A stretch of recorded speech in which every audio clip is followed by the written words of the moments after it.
అరుణాచల శివ, అరుణాచల శివ, అరుణాచల శివ, అరుణాచల. అసలు భగవంతుడు వేదం అన్న రెండు మాటలు పక్కన పెట్టి దేని కొరకు బతుకుతున్నాడు అంటే కడుపు నింపుకోవడం కోసం. కడుపు నింపుకుంటే కంటికి నిద్ర, నిద్ర లేస్తే కడుపు నింపుకోవడం. ఈ రెండూ ఉంటే భోగం అనుభవించడం. అసలు భగవంతుడన్న వాడొకడున్నాడని, భగవంతుని గురించి ఉపాసన చెయ్యాలనే జ్ఞానం కించిత్తు కూడా లేకుండా ప్రవర్తించి జీవితాన్ని పాడు చేసుకుంటున్న వాడి మీద కూడా అరుణాచలంలో కొండ మీద పెట్టిన దీపకాంతి కారణం చేత వచ్చే జన్మలో వేదాన్ని సాకల్యంగా చదువుకొని వేదాన్ని ప్రమాణంగా తీసుకొని తన జీవితాన్ని ఉద్ధరించుకోగలిగిన గొప్ప విద్వాంసుడగుగాక అని లోక శ్రేయస్సును కోరి వెలిగిస్తారు ఆ దీపాన్ని. కార్తీక పౌర్ణమి రోజు మనమందరం కూడా అలా వెలిగిస్తాం. ఎందుకంటే దీపంతో ప్రారంభం, దీపంతో అంతం. దీపమే ప్రధానం. ఒక దీపం వెలిగించారనుకోండి, మీరు పూజ ప్రారంభం చేశారు.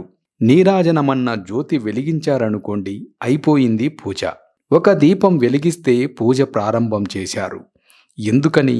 ఆ దీపం వెలిగించారంటే ఆ దీపం కంటికి సంకేతం. పరమేశ్వరుడు కన్ను ఇచ్చాడు కాబట్టి నేనెక్కడికైనా వెళ్ళగలుగుతున్నాను, ఒక పుస్తకం చదవగలుగుతున్నాను, ప్రమాణాన్ని తెలుసుకోగలుగుతున్నాను. నన్ను మంచి వైపు నడిపించడానికి నాయకత్వం వహిస్తుంది కన్ను. భగవన్మూర్తిని చూసి సంతోషిస్తున్నాను. ఈ కన్ను ఇచ్చినందుకు పరమేశ్వరుడికి కృతజ్ఞతగా దీపం పెడుతున్నాడు. ఆ కాంతిలో పూజ ప్రారంభం. దేవాలయంలో దీపమైతే అది గురువుగారితో సమానం. అందుకే దేవాలయంలో విద్యుత్ కాంతి ఉండదు. దేవాలయంలో ముఖమండపం, అర్ధమండపం, అంతరాలయం అని 3 విభాగాలు ఉంటాయి. అంతరాలయంలో మూర్తి దగ్గర గుత్తి దీపాలు వెలగాలి. అంటే కిందకు దీపాలు తీగతో వేలాడదీసినట్లుగా వెలుగుతాయి. అందులో ఆవు నెయ్యి, నూనె కానీ వేసి ఒత్తివేసి వెలిగిస్తారు. ఆ దీపాల కాంతులలోనే ఈశ్వర దర్శనం. ఆ దీపం గురువుగారు. మా గురువుగారనే ఒక దీపం వెలిగించింది, మాకు వెలుతురిచ్చింది. ఆ దీపం కింద నీడ ఉంటుంది. ఆ దీపం చుట్టూ చీకటి. దీపం మాత్రం అందరికీ వెలుగునిస్తుంది. అందుకే ఆ గురువు తన గురించి తాను పట్టించుకునే అవకాశము ఉండదు. గురువుగారి శరీరం పడిపోకుండా ఉండాలని శిష్యులు చూస్తారు. అందుకే ఆ గురువనే దీపంలో పరమేశ్వరుడు కనపడతాడు.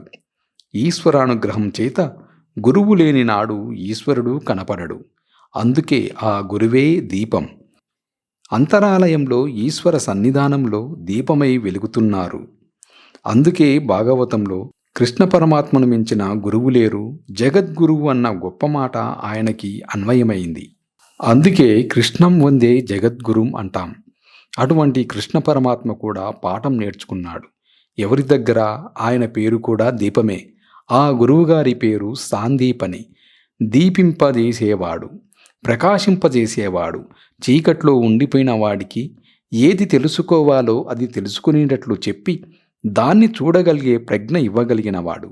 అందుకనే సాందీపని మహర్షి దగ్గర నేర్చుకున్నాడు. కాబట్టి గురువుగారు దీపం వంటివారు. శరీరానికి ప్రాణం పోతే ఇక ఆ శరీరము పరమ అమంగళకరం. అది ఎక్కడ ఉండటానికి వీలు లేదు.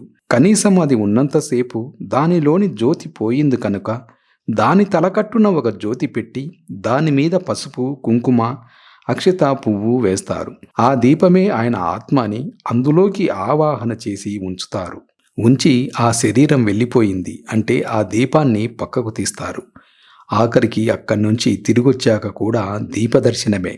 దీపానికి సనాతన ధర్మానికి అంత అవిభాజ్యమైన సంబంధం. దీపమే సమస్తం. ఇంట్లో దీపం పెట్టకుండా ఇల్లు ఉండిపోయిందనుకోండి, ఉగ్రభూతాలు ప్రవేశిస్తాయి.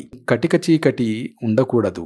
అందుకే వెళ్ళకూడని వేళలో వెళ్ళకూడని నక్షత్రంలో వెళ్ళిపోతే ఆ ఇల్లు కూడా పాడుపెడతారు. పాడుపెడతారంటే కొంతకాలం మూసివేస్తారు. ఆ ఇంట వేరొక జ్యోతి వెలగడానికి అవకాశం ఉండదు. దీపం అంత మంగళప్రదం. అసలు దీప దర్శనమే చాలు. ఇప్పటికీ కేరళ రాష్ట్రంలో అమ్మవారి పూజ చేయవలసి వస్తే అమ్మవారి మూర్తికి చెయ్యరు. చాలా చోట్ల కేరళలో దీపం వెలిగించి దీపానికి పూజంతా చేస్తారు. దీపానికి ఉపచారాలన్నీ చేస్తారు. దీపమే పరదేవత అంటారు వాళ్ళు. కాబట్టి దీపానికి అంత ప్రాముఖ్యం. అంత ప్రాముఖ్యం కలిగిన దీపాన్ని కార్తీక పౌర్ణమి నాడు వెలిగిస్తే విశేష ప్రాధాన్యం. అందున అరుణాచలం అగ్నిలింగమున్న క్షేత్రం. దీపమే అగ్ని, అగ్నియే దీపం. దీపానికి అగ్నికి అవిభాజ్యం. అవి రెండూ వేరు కావు.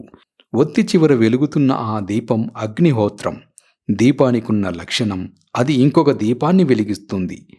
దీపించిన దీపముచే దీపము రెండు కాక ఒకటెట్లగును. అందుకే దీపంలో 3 ఒత్తులు వేస్తుంటారు. మనం ఇళ్లలో దీపం వెలిగిస్తే 3 ఒత్తులు చేసి వెలిగించి తూర్పు దిక్కుగా జ్యోతులుండేటట్లుగా చూస్తారు.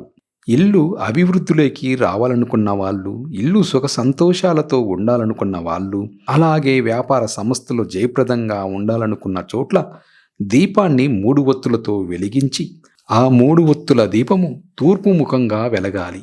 తూర్పు ముఖంగా వెలుగుతున్నాయంటే అభ్యున్నతిని కోరుకుంటున్నాడని గుర్తు. తాను తూర్పును చూస్తాడు. 3 ఒత్తుల జ్యోతులు తూర్పుగా వెలుగుతుంటాయి. ఆ వెలుగుతున్న ఆ దీపమునందే అది సమస్త అభ్యున్నతికి కారణమవుతుంది. దీపం కొండెక్కిపోయింది అని అంటారు. దీపం కొండెక్కింది అంటే కొండ మీద ఈశ్వరుడుంటాడు. కొండ మీద ఈశ్వరుడుండే ఏకైక ధర్మం సనాతన ధర్మం. పరమేశ్వరుడు స్వయంభూగా కొండల మీద ఉంటాడు. అందుకే శేషాచల పర్వతం మీద, సింహాచల పర్వతం మీద, శ్రీశైల పర్వతం మీద ఆయన కొండ మీద ఉంటాడు. ఉత్ అని దాన్ని సంస్కృతంలో ఎక్కువగా వాడుతుంటారు. ఉత్సవం. ఉత్ అంటే తల ఇలా పైకెత్తటం. ఒక్క మనుషుడు మాత్రమే భూమికి అడ్డంగా పుట్టి నిలువుగా పెరుగుతాడు. పైన కొండ మీదున్న పరమేశ్వరుణ్ణి ఇలా తలెత్తి చూసి ఈశ్వరుణ్ణి చేరడానికి నువ్వు పైకెక్కాలని. అలాగే జీవితంలో ఊర్ధ్వముఖ చలనం చేసి పరమేశ్వరుణ్ణి చేరుకోవాలి. దొంగదారుల్లోంచి నువ్వు వెళ్ళడానికి వీలులేదు. అది దాని అర్థం. దొంగదారి అన్న మాటకు అర్థమేమిటంటే, శరీరం వెళ్ళిపోయినప్పుడు మిగిలిన ఈ 9 రంధ్రాలలో నుంచి వెళ్ళడానికి వీలులేదు.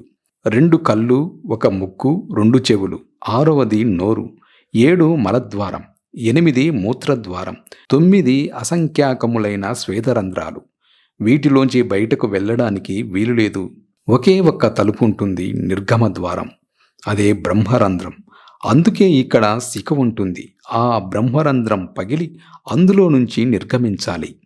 అందులో నుంచి నిర్గమించాడంటే ఇక రాడని గుర్తు. ఇక శరీరాన్ని పుచ్చుకోడు. దొంగదారిలోంచి వెళ్ళవద్దు. దీపం కొండెక్కిపోయిందంటే బ్రహ్మరంధ్ర భేదనం చేసుకొని నీలో ఉన్న జ్యోతి కూడా అలాగే కొండెక్కి ఈశ్వరుడి యందు కలిసిపోవాలి తప్ప దొంగదారిలో కిందకెళ్ళవద్దు. రాజమార్గంలో పైకి వెళ్ళు.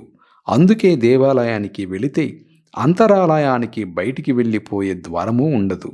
ఈశ్వరుణ్ణి దాటి తలుపు తీసుకుని వెళ్ళడానికి నీకింక ఏమీ లేదని అర్థం.